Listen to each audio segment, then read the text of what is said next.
പിന്നെ south African ടീമിനെ സംബന്ധിച്ചിടത്തോളം നമ്മൾ പറയുവാണെങ്കിൽ അവര് ഇപ്പോ പാകിസ്ഥാൻ നടന്ന പരമ്പരയില് ടെസ്റ്റ് പരമ്പര അവർ സമനിലയാക്കുകയായിരുന്നു. ബാക്കിയുള്ള ഏകദിന ആണെങ്കിലും T20 ആണെങ്കിലും അവർ തോൽവിയോടെയാണ് ഇന്ത്യയിലേക്ക് വന്നത്. അപ്പൊ പാകിസ്ഥാന്റെ ബൗളിംഗ് നോക്കുകയാണെങ്കിൽ ഇന്ത്യക്കാൾ എത്രയോ മെച്ചപ്പെട്ട ബൗളിംഗ് ആണെന്ന് പറയേണ്ടി വരും.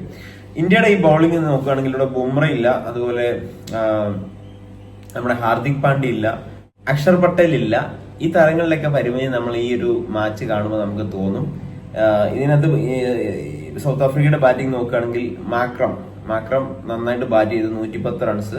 അതിന് ക്വിന്റൻ ഡിക്കോക്ക് നേരത്തെ തന്നെ ഔട്ടായി. അതിനുശേഷം ബൗമയായിട്ടുള്ള ആ ഒരു കൂട്ടുകെട്ട്, ബൗമ 48 ബോളിൽ 46 റൺസ് എടുത്തു. ആ ഒരു കൂട്ടുകെട്ട് സൗത്ത് ആഫ്രിക്കയ്ക്ക് ഒരു ബേസ് തരാൻ ഇടവന്നു.